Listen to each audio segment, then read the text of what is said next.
Yo, yo, yo, yo, yo, what is going on, CoD Familia? It is your boy BN, aka Mr. Kingdom Builder, and today we are going to be giving you the advanced stat breakdown on the #1 SoS3-5001 group, which I guess really they're more tied for 1 and 2, but this is going to be between 360, 68, 266 versus 48, 61, 70, 85, or RK Echo GG RAC versus Kong EIS BXS and PTW. And we're going to show you the pre-Brink of War stats. We'll show you post-Brink of War stats. We're going to show you some activity numbers and also doing predictions on how the Zone 2 and the Zone 3 matchups may play out. Along with, I want your vote. So we're doing votes for each of these, and I'm going to try and cover all or up to the 9 KvK groups for the 4 A-B tier groups and then the 5 C-D tier groups. And if you want to vote on who you think is going to win and who you think is going to be the standout alliance for this KvK season in this KvK group, I'll link to a Google form where you can cast your vote for 2 questions, which is going to be in the pinned comment description down below. Okay, and I guess I can kind of show it to you too as well. I mean, it's not like we're really hiding anything at this point, but basically just casting your vote on who you think is going to win and then who's going to be the standout alliance right amongst the 8 that we have. Okay, let's get in to the deets here. So, before we show you off some numbers, which we will hear in a moment, this is the map. These are the positions for the kingdoms on where they are. Now, the way that this is going to work is that Zone 2, today is the 23rd of December that I'm recording this. Zone 2 will be opening on January 1st. That's expected, right? Maybe plus or minus 12 hours here. So we have about 11 and a half days from the start of the KvK season until Zone 2 opens. Now, North and South are going to open first. What that means is that 85 and 48, or going in order, 48 and 85 will fight against 68 and 266 first, and then 3 and 60 will fight against 61 and 70 first, and then Zone 3s will open, which is the west and the east side. Those will open on the 9th of January, about 8 days later. So we're looking at about 19 and a half days into the KvK. And then we'll get 3 and 60 versus 48 and 85, and 61 70 versus 68 266. This, I think, will be interesting, mainly because it will be a testament of how much fighting is going to happen before the FZ opens. Keep in mind, the FZ is going to open, expected to open for this group and for all of these 9 groups on the 17th of January. You're looking at about 27 and a half days from the start of KvK until the FZ opens. Is it too long? Is it not? I mean, keep in mind, right, this is out of a shorter season, right? 55 days. So, you know, again, that gives you 15, what is that, 18 days? 28 days technically. Yeah, so 28 days. So they're kind of opening it, I guess, halfway into it at that point. Okay, with all that out of the way, let's go ahead and take a look at some numbers. Now, again, a big shout out I got to give to my boy Rich, who was able to shoot me over some tailor-made numbers for this particular KvK group.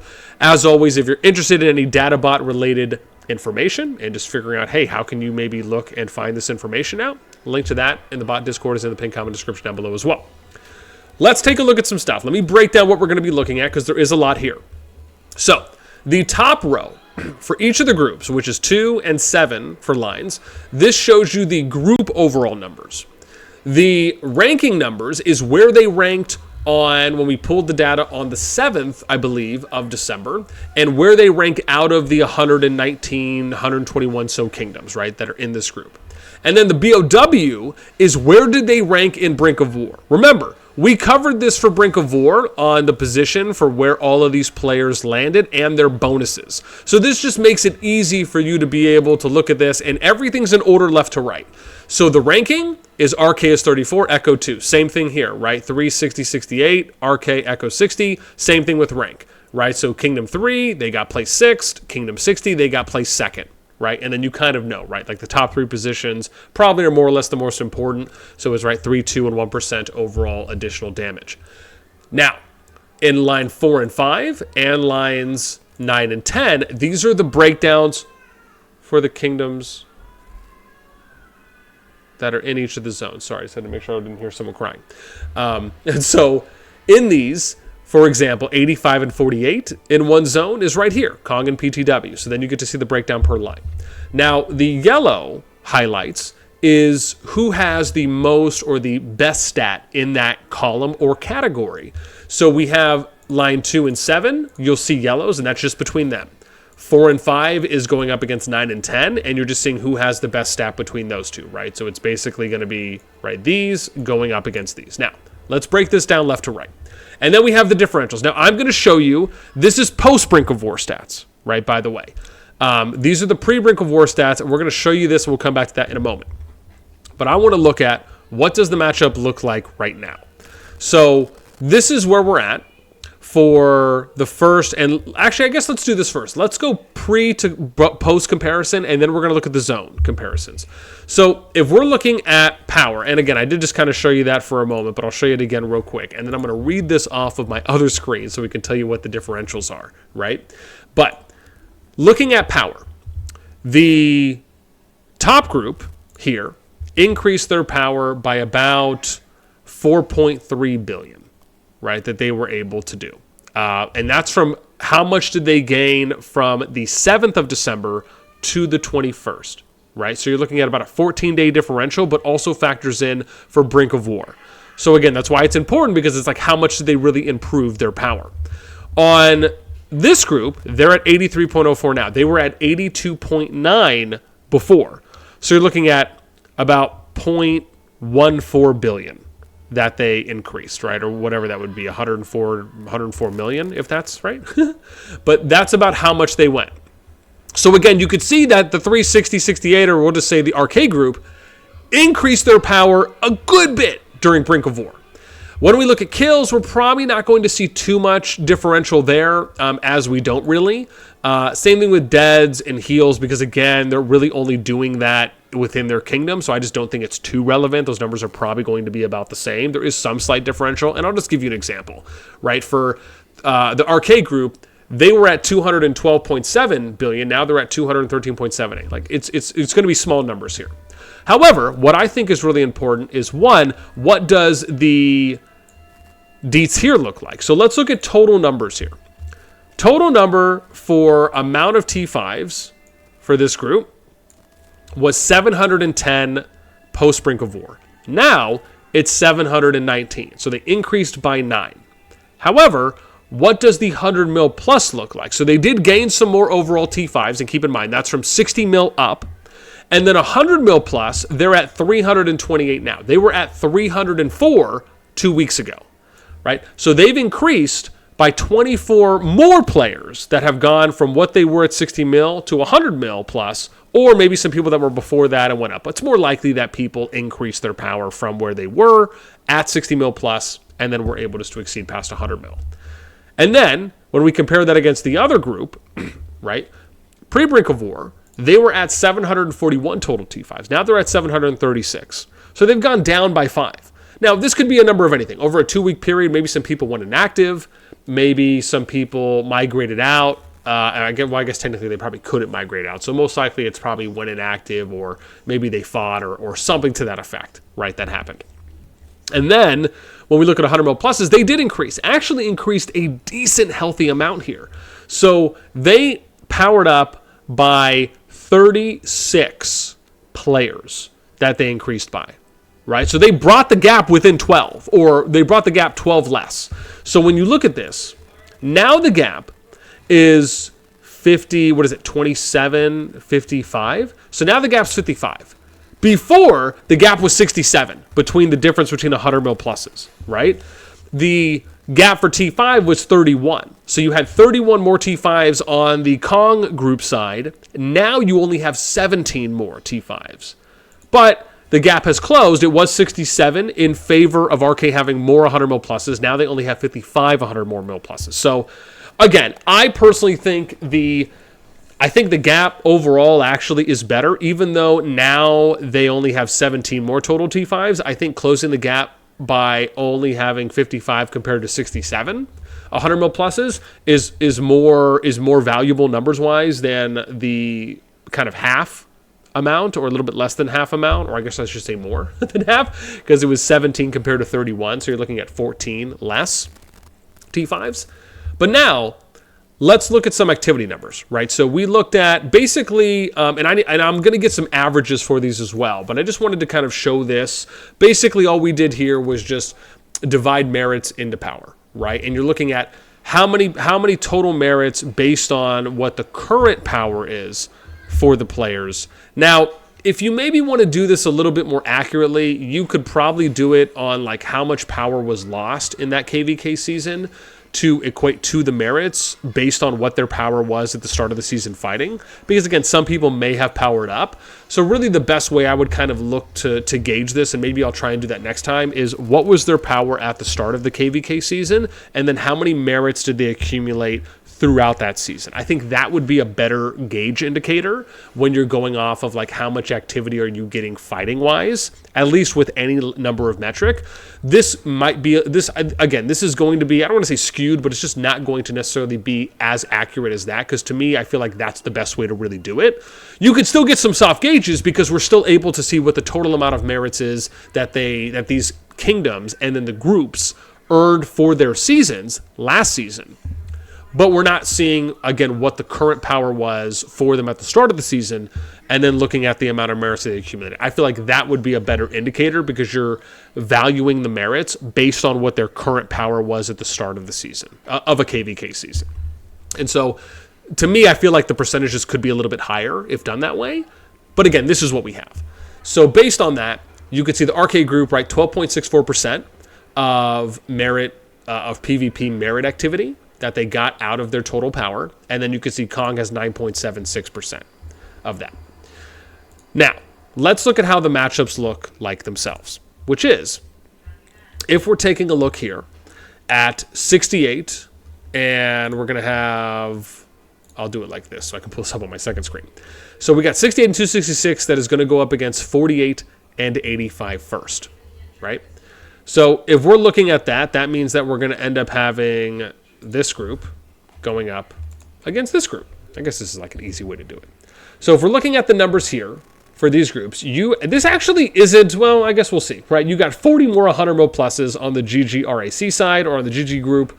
And then it's a little closer on T5s, but you're still looking at, gosh, what is that? 25 more T5, more total T5s on the GG side. You can see they're up about 4.6 billion power. They have more kills compared. More deads, though, on the Kong PTW, so that could also indicate that they're willing to sacrifice more troops. Kill to heal, 60 mil is actually in favor of the Kong group. Close on the 80 mil, only separated by 70. You got plus 10 on the 100 mil over there. 125, you can see they have, is that 19 more peeps? 3 more 150 mils, and then they have 8 more 200 mil pluses in favor of the GG side. So, again, we'll see. I feel like, obviously, the edge is going there to 68 and 266. We'll see how that plays out. And then on the other side, we're going to have what probably is going to be, again, if you're just comparing the two matchups, right, and that's going to happen on the southern side between 360, 61, and 70, this is how that looks. So now, if we're looking at power left to right, you have really close. I mean, this is 15.26 billion power differential. It's not that bad. RK group, RK and Echo has more kills, though, that you can see here. What is that? 925 billion more, along with having 70, 80 million more deads, more heals. If we're looking at the 60 mil plus compared, it's plus 9. That's not great of it. It's not that wide of a differential. We have 152 to 86, so they're almost double them on the 80 mils plus. That's pretty wild. Then you get 100 mil, right? It's plus 18 in favor of EIS BXS. 125 swings, now we're plus 13 in favor of 125 on the RK Echo side. When we get to 150, you're plus 15. When we get to 200 mil, you're plus 5. The numbers for totals look like this: 390 to 348 for total T5s. That means that they have 42 more T5s, but then Echo has plus 15 more 100 mil pluses. I personally think this matchup isn't that bad. Again, I would like for maybe there to be a little bit more overall power on the 6170 or EIS BXS side, but this I think is closer than the GG RAC versus Kong PTW matchup. And so I will be incredibly excited to see how this plays out on that Southern Zone 2. And I'm sure looking out for both, because again, if we're going off the numbers, right, it looks like you're going to end up having GGRAC that'll probably take the top, and then it's just a matter of, okay, well, and I think that will be interesting on who's going to fight. Now, if I had to give my prediction for the RK Echo EIS BXS group, I mean, I'll just say this is really close to me. The thing I will say on this is that I do like that the group has some more deads and a little bit more kills. It just feels like to me, okay, maybe there's a willingness to sacrifice a little bit more. So my prediction is this, right? Because again, I know people like to hear those. My prediction is going to be going for RK Echo, is who I think will edge out. But however, I do think it's going to be very close. Again, based on paper. We still have to see activity and who's going to show up for what. If we go off activity for that, and you look at RK Echo, they're at 12.89%. EIS is 9.26%, right? Again, the data is more of a soft number. I'm not going to say this is a hard number, as we already articulated. But that would be where if I had to pick one. But I don't think, again, based on how the numbers look, I don't think that it's going to be kind of a wide, just overwhelming defeat. I think it is going to be close. And even though it could swing either way, my prediction is going to go for RK Echo on who's going to end up winning out the Zone 3. Or sorry, I should say the Zone 2. Again, and then we'll look at how the Zone 3, I guess, is going to play out. I guess we could maybe just look at that while we're already here at this point. So for Zone 3, we're going to look at 360 and 4885, right? So 360, and then we'll get off. Oops, we'll do this. So we'll do 360, 4885. How do the numbers look here? So we'll just look at some total numbers, right? So for this one, we have pretty close, actually, right, when you think about this. But look at the 100 mil pluses, 48 more for that. Even though you have 2 more T5s that are on their side, and then you also have about 3 billion more power. Again, I would argue RK Echo having the edge out. I would probably give it to them going up against Kong PTW. But I still think that it would be close, maybe just not as close as the EIS BXS matchup. If we look at the other one, now we'd be looking at GGRAC versus EIS BXS. And this would be for that Eastern Zone 3, 61-68 that you're going there. Now, the T5 matchup's plus 19 in favor of EIS BXS, and then you have plus 7 that's in favor of them. Power is pretty close, 1.4 bill. This I actually think is probably the fairest matchup on paper, at least for the first 4 zones. This is probably the fairest of them that I would argue. Again, just based on how that looks. If we look at numbers here, you're looking at 9.26%, 12.39, right? Again, they obviously have a little bit more than you're seeing that for participation on merits, at least for their seasons. But these are how the numbers look. I'd love to hear what you guys think. I think that's going to do it for me for what we got for you today. This has been an absolute blast, and I love doing these. I'd also love to know if you would like to see any other particular data. Let me know in the comments below. I also want to hear, who do you think is going to win? Who do you think is going to be your standout alliance for the season? Who's going to be your standout player? Who do you just want to see get crushed? Anything and everything, I really would love to hear, man. I love reading the comments on what you guys think. And for those of you that take the time to fill out the form to let us know who you think, I'm going to ask that for each of the KvK groups. And then we'll do a compilation video maybe by the time the fighting starts, if I'm not able to get it out before the fighting starts. And then we'll show you, this is where everyone's prediction, this is what the community predictions are for each of the groups and who thinks who's going to win. Because I think that would actually be really cool to show that off. Okay.